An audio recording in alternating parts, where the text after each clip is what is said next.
SCO पूरे एशियाई क्षेत्र में शांति, समृद्धि और विकास के लिए एक महत्वपूर्ण प्लेटफॉर्म के रूप में उभरा है।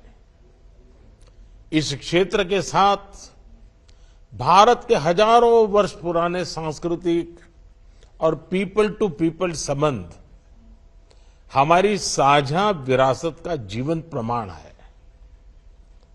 हम इस क्षेत्र को एक्सटेंडेड नेबरहुड ही नहीं, एक्सटेंडेड फैमिली की तरह देखते हैं। एक्सेलेंसीज, एससीओ के अध्यक्ष के रूप में भारत ने हमारे बहुआयामी सहयोग को नई ऊंचाइयों तक ले जाने के लिए निरंतर प्रयास किए हैं। इन सभी प्रयासों को हमने दो मूलभूत सिद्धांतों पर आधारित किया है। पहला, वसुधैव कुटुंबकम, यानी पूरा विश्व एक परिवार है। यह सिद्धांत प्राचीन समय से हमारे सामाजिक आचरण का अभिन्न अंग रहा है और आधुनिक समय में भी हमारे लिए एक नई प्रेरणा और ऊर्जा का स्रोत है। और दूसरा, सिक्योर, यानी security, economic development, connectivity, unity, respect for sovereignty and and territorial integrity and environmental protection.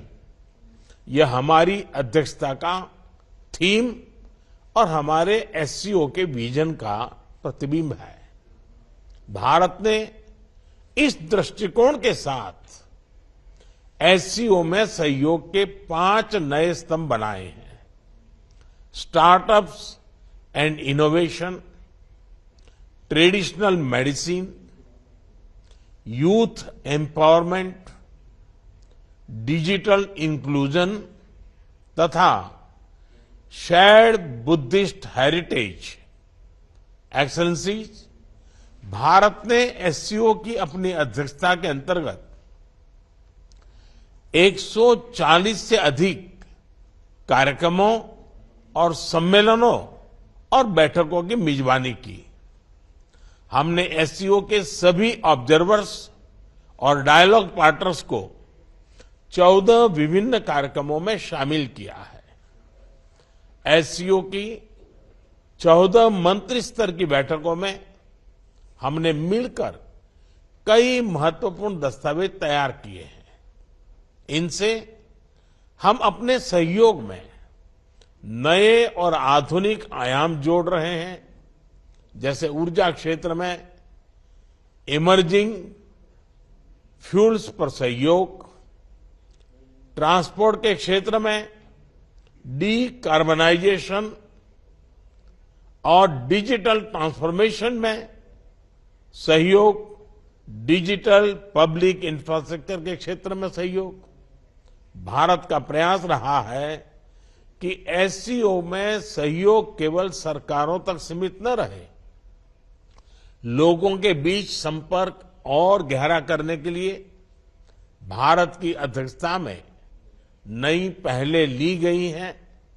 पहली बार SCO millet food festival, film festival, SCO Surajkund craft Mela, think tank conference, international conference on shared Buddhist heritage का आयोजन किया गया।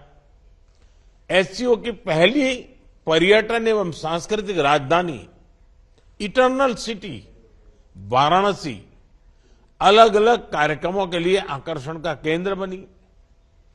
SCO देशों के युवाओं की ऊर्जा और प्रतिभा को सार्थक करने के लिए हमने young scientist conclave, young authors conclave, young resident scholars programme, startup forum, youth council जैसे नए फोरम्स का आयोजन किया एक्सेलेंसीज, वर्तमान समय में वैश्विक स्थिति एक महत्वपूर्ण पड़ाव पर है।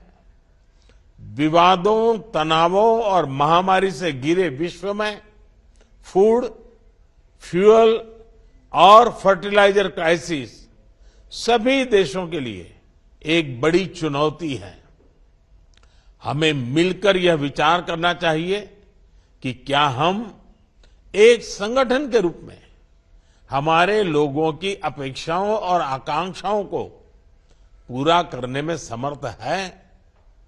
क्या हम आधुनिक चुनौतियों का सामना करने में सक्षम हैं? क्या एससीओ एक ऐसा संगठन बन रहा है जो भविष्य के लिए पूरी तरह से तैयार हो? इस विषय में भारत एससीओ में सुधार और आधुनिकीकरण के प्रस्ताव का समर्थन करता है।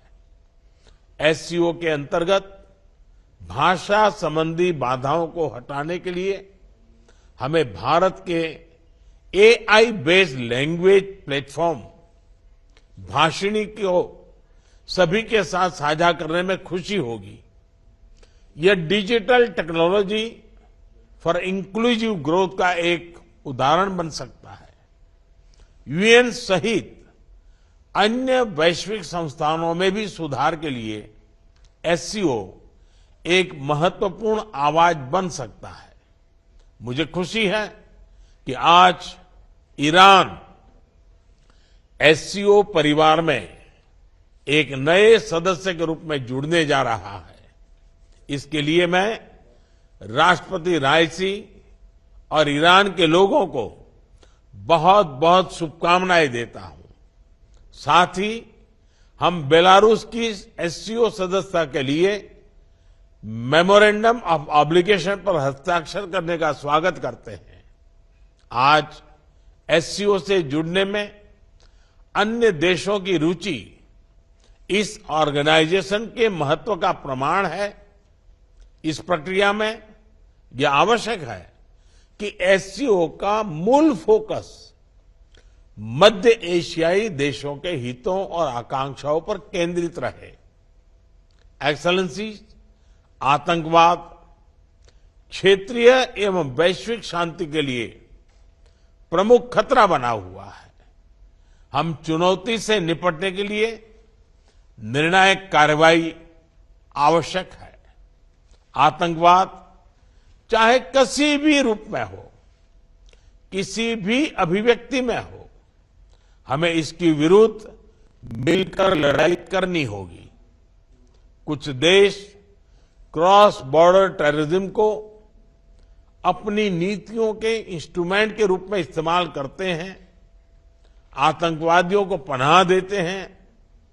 एससीओ को ऐसे देशों की आलोचना में कोई संकोच नहीं करना चाहिए। ऐसे गंभीर विषय पर दोहरे मापदंड के लिए कोई स्थान नहीं होना चाहिए। टेरर फाइनेंसिंग से निपटने के लिए हमें भी आपसी सहयोग बढ़ाना चाहिए। इसमें एससीओ के रेड्स मैकेनिज्म की महत्वपूर्ण भूमिका रही है।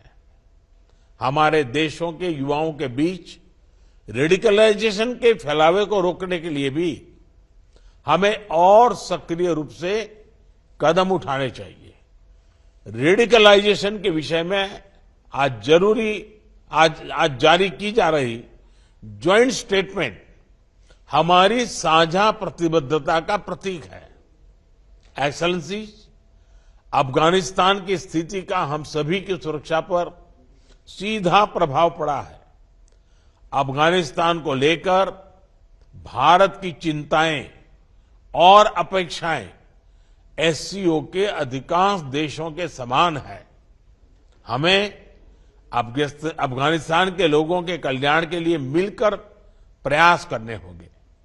अफगान नागरिकों को मानवीय सहायता, एक समावेशी सरकार का गठन, आतंकवाद और ड्रग तस्करी के विरुद्ध लड़ाई तथा महिलाओं, बच्चों और अल्पसंख्यकों के अधिकारों को सुनिश्चित करना हमारी साझा प्राथमिकताएं हैं। भारत और अफगानिस्तान के लोगों के बीच सदियों पुराने मैत्रीपूर्ण संबंध रहे हैं। पिछले 2 दशकों में हमने अफगानिस्तान के आर्थिक और सामाजिक विकास के लिए योगदान दिया है। 2021 के घटनाक्रम के बाद भी हम मानवीय सहायता भेजते रहे हैं। यह आवश्यक है कि अफगानिस्तान की भूमि पड़ोसी देशों में अस्थिरता फैलाने या एक्सट्रीमिस्ट विचारधाराओं को प्रोत्साहित करने के लिए उपयोग न की जाए। एक्सेलेंसी, किसी भी क्षेत्र की प्रगति के लिए मजबूत कनेक्टिविटी का होना बहुत ही आवश्यक है। बेहतर कनेक्टिविटी आपसी व्यापार ही नहीं, आपसी विश्वास भी बढ़ाती है। किंतु इन प्रयासों में एससीओ चार्टर के मूल सिद्धांतों, विशेष रूप से सदस्य देशों की संप्रभुता और क्षेत्रीय अखंडता का सम्मान करना बहुत ही आवश्यक है। ईरान की एससीओ सदस्यता के बाद हम चाबहार पोर्ट के बेहतर उपयोग के लिए काम कर सकते हैं। मध्य एशिया के लैंडलॉक्ड देशों के लिए international north south transport corridor Indian ocean तक पहुंचने का एक सुरक्षित और सुगम रास्ता बन सकता है। हमें इसका पूरा पोटेंशियल रियलाइज करना चाहिए।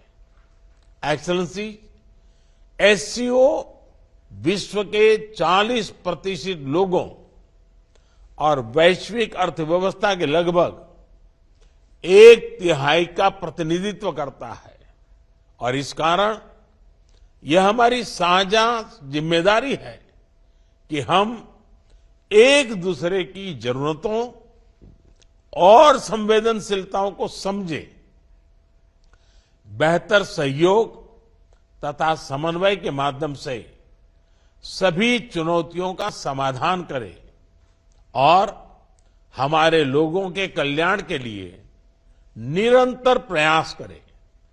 भारत की अध्यक्षता को सफल बनाने में आप सबसे हमें निरंतर सहयोग मिला, इसके लिए मैं आप सभी का बहुत बहुत धन्यवाद देता हूं। मैं एससीओ के अगले अध्यक्ष कजाकिस्तान के राष्ट्रपति और मेरे मित्र प्रेसिडेंट तोकायेव को पूरे भारत की ओर से बहुत बहुत शुभकामनाएं देता हूं। एससीओ की सफलता के लिए भारत सभी के साथ मिलकर सक्रिय रूप से अपना योगदान देने के लिए प्रतिबद्ध है। बहुत बहुत धन्यवाद।